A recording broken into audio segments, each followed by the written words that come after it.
You're listening to the Greeks Gridiron. Now here's your host, Ethan Haristadoulou. Good afternoon, everybody, and welcome back to the Greeks Gridiron. I'm Ethan Haristadoulou, and today we are wrapping up divisional rankings for defenses in the NFL. Once we get this done, we got to do it all over again. We're going to dive into offenses next as we continue to work our way closer and closer to the NFL season. But again, we've got to finish things off, and today with the NFC South, I would argue probably one of the hardest divisions, and I didn't mean to save that for last, but it wound up being one of the toughest divisions I think I've had to rank. I went in with kind of an idea as to how I wanted to rank this division, and by the end of it, I think I flip-flopped the top three teams at least. Maybe 3 or 4 different times as I sat here trying to make a decision on who I wanted to go with and where. So I invite you all, comment down below, let me know your thoughts, your opinions. Where do you rank these defenses within their division here of the NFC South? What am I getting right and what am I getting wrong? And also make sure, and I don't usually do this, but I will say, make sure you're subscribed and you have notifications turned on, because with college football officially releasing tomorrow for PlayStation 5 and for Xbox, we are going to be doing giveaways. I plan on giving away a few copies. I don't necessarily know how many yet, but just make sure you are sticking around so you don't miss out. I plan on giving away a decent amount of copies. So just keep your eyes peeled and make sure you're keeping an eye out and those ears open for that. But diving in, we'll start with the number 4 team. And this was probably the easiest part of the entire division, and I don't mean that to be rude, but Panthers fans, I'm sorry, I've got you sitting at the bottom of the barrel right now.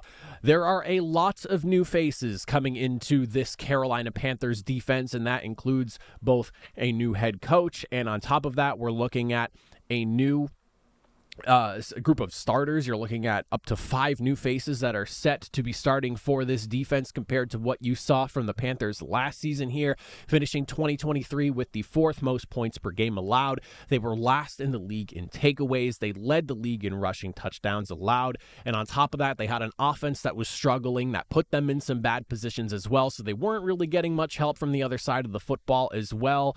And there was just a lot working against Carolina, to put it all simply here. Now, I will say that it's good to see that Carolina went ahead and is making some significant changes to try to help fix those issues there. And like I said, we are looking at 5 new faces that'll be set to start on this defense here, most notably Jadeveon Clowney coming in, and he's essentially the replacement for Brian Burns here, who was traded away to the New York Giants.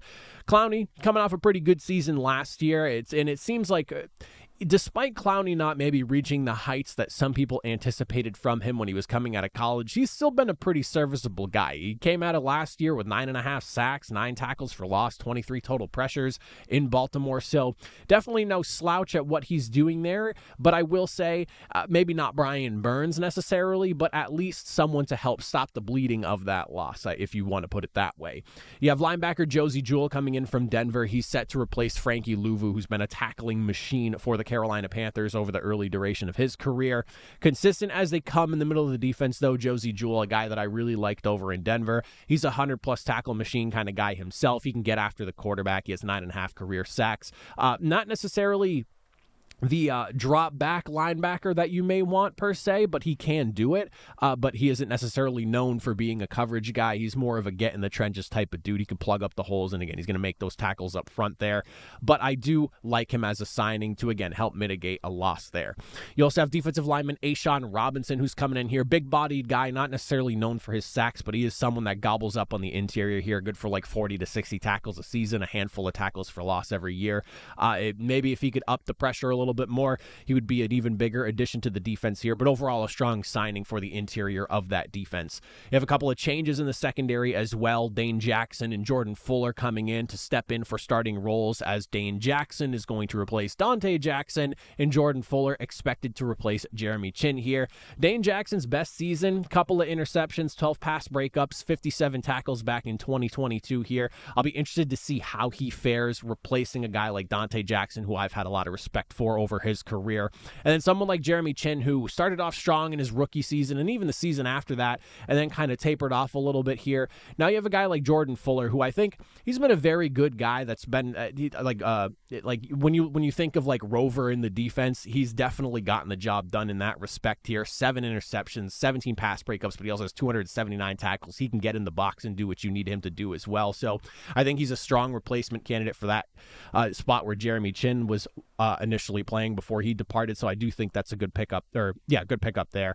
And then when you look at some of the draftees here, we're looking at a 3rd-round pick out of Kentucky and linebacker Trevin Wallace. We have a 5th-round pick in Washington State defensive back Chow Smith-Wade. And then you also have a 6th-round pick, Mississippi State defensive tackle Jaden Crumedy, who played like 6 years in college when I was looking at his numbers there. His first season in Mississippi State was all the way back in 2018. So I don't really know how that works. Obviously, that has something to do with the COVID stuff, I'm assuming. But crazy to see someone had 6 collegiate years. So hopefully he's ready to go after having that much time to cook in the college ranks.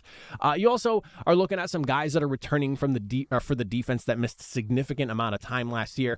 Obviously, cornerback J.C. Horn, who has not played nearly as much as you would hope at this point in his season, but he's going to have to step up big time going into this season now. You also have linebacker Shaq Thompson, who missed all but 2 games last season. He got hurt really early in the year.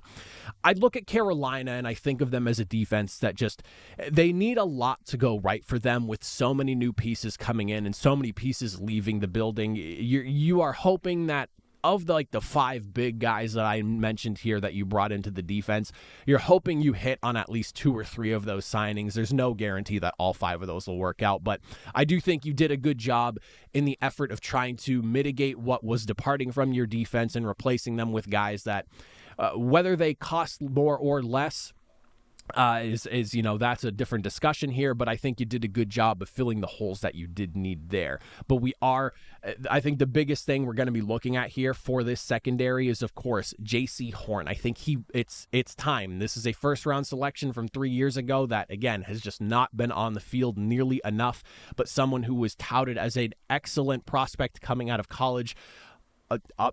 Injury aside, I guess you could say, you're hoping he can step up here with Dane Jackson coming in, who's been a great number 2 in Buffalo for a while now. I think you have the makings of a good secondary there. You're also looking at you also have DJ Wonnum, who's coming in from Minnesota as well. There's a lot of guys coming in that you look at that you go, okay, these are people that could all be significant pieces to this defense. You just need them to work out. So a lot of changes, a lot to look forward to, I would argue, in Carolina, but right now with so much uncertainty and the track record not necessarily being great as of late, I have them at number 4. Now, moving into the next 3 teams in this division, this is where it gets complicated, and I've spent way too much time trying to figure out where I wanted to rank everybody here. But sitting at number 3 after some heavy consideration here, and I know I'm going to hear it from the fans, but I decided to go with the New Orleans Saints. Now, I will say this, Dennis Allen always coaching a really good defense here, and I think it's worth pointing out that, yes, I'm putting the Saints at number 3, but the NFC South has some pretty good defenses. So being number 3 in the NFC South isn't necessarily a bad thing, but I do have some concerns. And the biggest issue on this team, and I think it's a glaring one, and age might be factoring into this as well, the defensive front, and I would more so say the defensive line than anything else, is kind of aging a little bit. And on top of that, you're not quite getting the production you need given the amount of capital that you have spent on this group here. I would argue that the Saints have potentially the best linebacking room in the division. They have an argument for best secondary as well. I would think them and Atlanta would like to have a conversation about that, but there are some arguments to be made with New Orleans. Don't get me wrong here. But when you look at just what they struggled with last year, they were tied for last in the NFL with tackles for loss. They were 28th in pressure rate. They were tied for 28th in sacks. They were 22nd overall against the run in terms of yards per game allowed. But despite all of that, this was still a really good defense. They were really good when it mattered most, keeping teams out of the end zone. They ended up finishing the season with 8th in points per game allowed. They were a tough group each and every single week, but if they could improve and figure out the issues that they had, this is a defense that has so much potential, but I'm a little bit worried. And on top of that, there is also this thing in the back of my mind right now that I'm not the biggest believer in Derek Carr, and at least anymore, I should say, because at one point I was, but I will say anymore.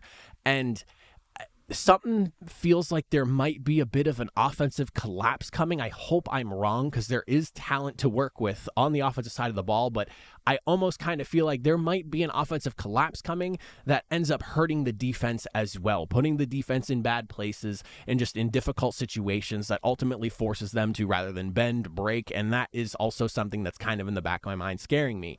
There were some good swings in this offseason that I'm looking forward to seeing. Linebacker Willie Gay Jr. is a really fun addition to this defense here, one that helps that defensive front get younger, that like I was talking about. Like, again, you have guys that have been around for quite some time. Cameron Jordan, not necessarily the youngest guy in the room here. On top of that, you have the ageless Demario Davis, who at some point you have to consider that Father Time is going to catch back up to him here. But overall, I think Willie Gay Jr. is a massive defensive addition for this team here, and he helps round out what is a very good linebacker room with a guy like Pete Warner, who's ascending as well here, an athlete that can drop back, though. He can get after the quarterback. He could plug up the holes. This is a do-it-all type of linebacker addition that I ultimately think winds up helping to mitigate the loss of what Demario Davis will be to this defense at some point when it's time for him to potentially move on.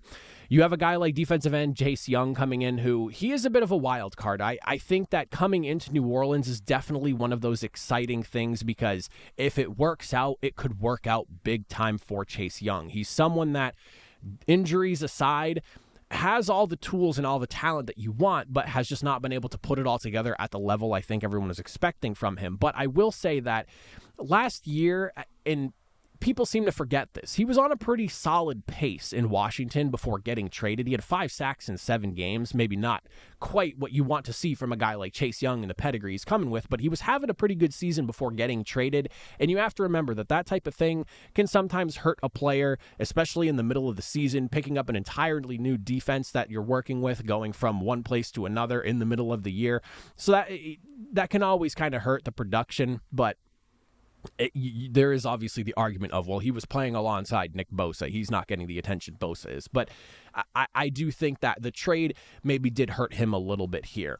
On top of that, there are some good depth signings for the defense as well. You're looking at a guy like linebacker Kaliki Hudson, defensive back Will Harris that you're looking forward to, and the big addition to the secondary, second-round pick Kool-Aid McKinstry, who I think, with no pressure really on him to perform in year one, is going to benefit from being in the secondary that he's in, because again, there's a lot of good guys in the secondary who, as I said, I think this secondary has an argument for best in the division here. You're looking at Marshawn Lattimore leading the way. You have a vet in a guy like Tyrann Mathieu, who I'm sure has some, not playing the same position obviously, but I'm sure has some tricks to the trade that he could share with him. Guys like Paulson Adebo and Alontae Taylor that are stepping up for this defense and being very impressive at what they do. I'll be excited to see how his development works out here. But then you look at some of the guys that have just been limited in play time. Peyton Turner, someone that you spent a first-round selection on a few years back, only played in 2 games last season. He hasn't played it in more than 8 games. He's someone that you kind of need to have him step up now. It's about that time where you're going to find out what this is like, the make or break season for him. If it wasn't last year, it's definitely going to be this year. And obviously last year kind of having the whole season robbed from him, playing only 2 games. Marshawn Lattimore, he missed 7 games, so you're hoping a healthy Lattimore will be a better Lattimore for this secondary. And then a guy like second-round pick in 2023, Isaiah Foskey, he only played in 10 games last season as well. You're hoping to see more from him this year as well, getting in more game action. But again, I don't want to take away from New Orleans and what they are. I think they're a great team. They're a great defense every single year. Dennis Allen is a fantastic coach here, and I think that this defense is probably going to end up being really good again this year, as it typically is. But they have got to get some of these young guys, especially on the defensive line more than anything else, to really step up. So like Peyton Turner, Brian Bresee, Isaiah Foskey, even now Chase Young as well, since they brought him in.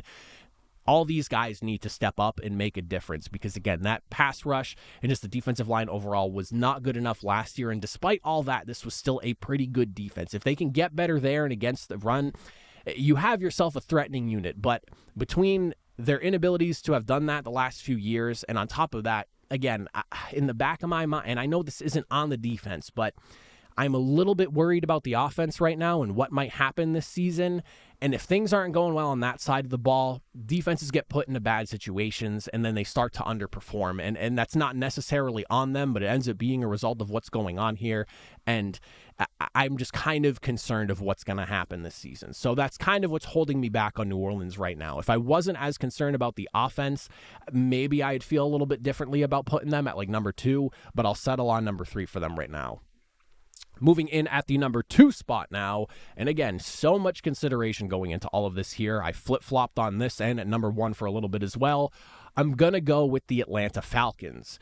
Strong group in 2023. Jimmy Lake coming in. He's going to be your defensive coordinator, working alongside Raheem Morris, who's taking over as the head coach here.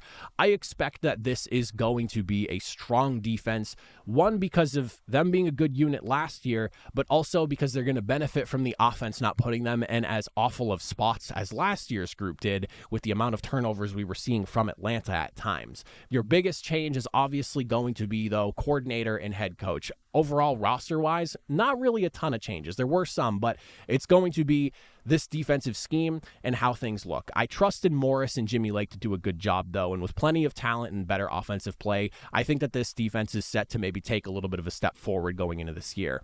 Their biggest issue that needs to be fixed is pressure and just their overall pass rush, and I do think they did a really good job at A, mitigating some of the losses they had, but also B, potentially upgrading what this unit could look like going into this season and going forward as well here.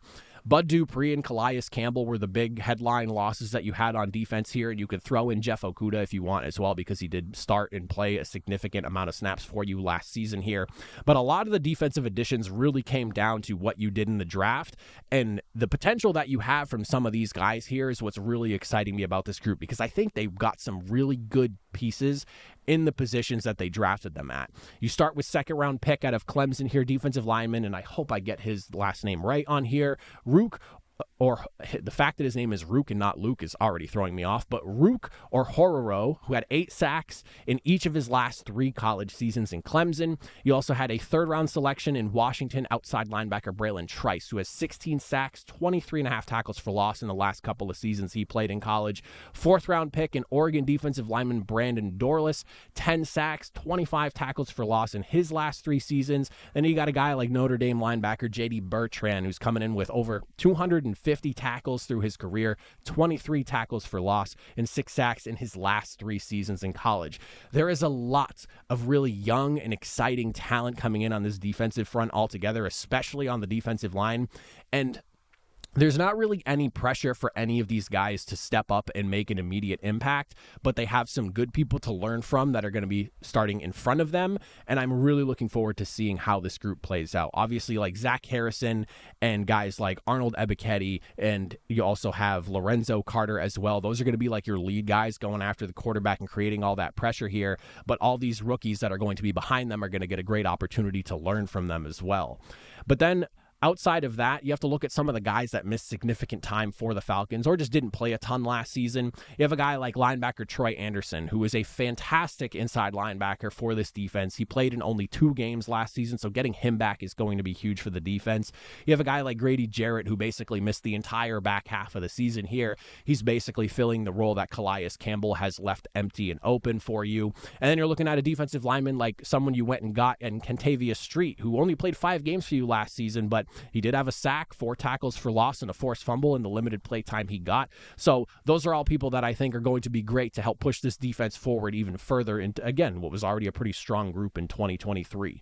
With those vets returning, and again, a really intriguing group of rookies, I'm expecting Raheem Morris to have, and offense aside, I'm expecting there to be improvement on that side. And I know there's some people who like to point out how things went for Raheem Morris the first time around he was head coach.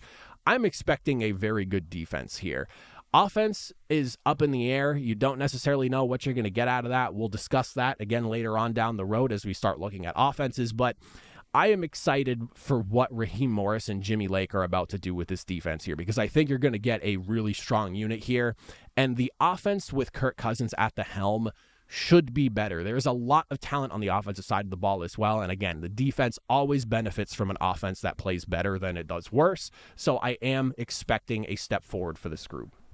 And then, of course, at number 1, to round out the NFC South, we have ourselves the Tampa Bay Buccaneers. Todd Bowles' defenses have always been very good, and with Larry Foote handling the passing game side of things and Casey Rogers handling the run game side of things, this is a group that is well coached, well disciplined, and whether it was before Tom Brady got to Tampa Bay, while he was there, and even now after, this has been a unit that has been extremely well coached and has been good each and every single year at the very least, if not great. There's a bit of a youth movement kind of going on in Tampa Bay as well. No one outside of linebacker Lavonte David was drafted before 2018 that is slated to start according to the Our Lads depth chart. So that is awesome to see for them. They're set up in a really good spot. And when you look at this defense, yes, you can point out they struggled against the pass at times. They let up way too many yards per game. Yes, that is obvious and apparent. You go look at those numbers. They are not pretty. However, when it mattered most in the red zone, they were the best in the division. They were the best run defense by a mile within the division as well. And despite struggling with consistent pressure, they led the division, in sacks. So this was a group that stood out amongst what is, again, some pretty good defenses in this division overall. Now, as far as like the changes for personnel here, there is some stuff to look at here. Shaq Barrett obviously departed this offseason, and Devin White as well. You went and traded cornerback Carlton Davis on top of that. But I do think that there is something to be said about Tampa Bay's willingness to go with the guys that they have and the belief that they have in them, that some of these losses, while yes, they are losses, might not be as big of a deal to the team internally as maybe some people on the outside looking in are thinking here. Because if you're so willing to let some of these guys go and walk, there's a reason for that. And first and foremost, you go and bring back safety Jordan Whitehead. I think pairing him alongside Antoine Winfield Jr. again is going to be huge for the top of this defense here, a very dynamic duo during their Super Bowl run and just while they were paired together before ultimately having to split up after a couple of seasons. I do think putting them back together is great for the backside of your defense. On top of that, there's some flyers that you went and got that I'm curious to see how things shake out. The secondary, obviously, especially at cornerback, is really going to need to see some changes, and you already kind of saw it with the trade of Carlton Davis, and you're going to see some other guys probably get some opportunity to play some significant snaps this year. You went and got guys like Tavier Thomas and Bryce Hall, but you also got like a pass rusher in outside linebacker Randy Gregory. And then when you look at kind of what they were doing in the draft here, second round pick and another pass rusher, Chris Braswell, who had 8 sacks, 10.5 tackles for loss in 2023, and then a third round pick in defensive back, kind of like a hybrid corner safety kind of guy because he's played a little bit of both here in Tyke Smith. I'm curious to see what really works out for him because he's slated for a nickelback spot right now on the depth chart, but obviously that could change as needed. But he's also like a guy that if he's not starting, he could probably play like the third safety role for this defense as well. But I mean, he's someone who had 215 tackles, 21.5 tackles for loss, 5 sacks, 8 interceptions. Like this is a guy that can clearly play all over the secondary wherever you need him, whether it's in the box or in the backside of the defense, whatever it may be. So you have some good additions here, but a lot of the starting players off these changes, like with the losses of Shaq Barrett and Devin White and Carlton Davis, a lot of this seems like it's coming from guys they already have here. Like KJ Britt looks like he's set to start opposite of Lavonte David, and KJ Britt, for what it's worth, is quite the athlete himself, and a lot of people touted Devin White for being an extreme athlete while he was here in Tampa Bay, and what he does in large part is because of how athletic he is. Britt's no slouch himself. Yaya Diaby, and then you have Joe Tryon Shoyinka, who are going to be your premier pass rushers now going forward with the departure of Shaq Barrett, and then like Kalijah Cansey on the defensive line as well. Freak athlete, had a strong rookie season. So a lot of the guys that are taking on more of a starting role and will be seeing more significant snaps are people that are already on the roster, while the additions you brought in are guys to help back them up in the long haul of things. But I think Tampa Bay overall, they have done an excellent job of drafting and developing their players internally as of late, and they're doing a really good job of keeping those guys as well. And then by the time anyone has to be let go, it feels like someone else is already waiting in the wings. Secondary might be like the worst of it all, but even then it's not that bad because a lot of the guys that they've drafted in the secondary, they've had to let go because they've developed into pretty solid options and they weren't able to afford to keep them here. Cornerback's probably the biggest concern that I have for this defense here, but even despite all that, this was still a really good defense. And in a division where you have really good defenses, but even like the better of the defenses in this division, everyone kind of has a significant flaw.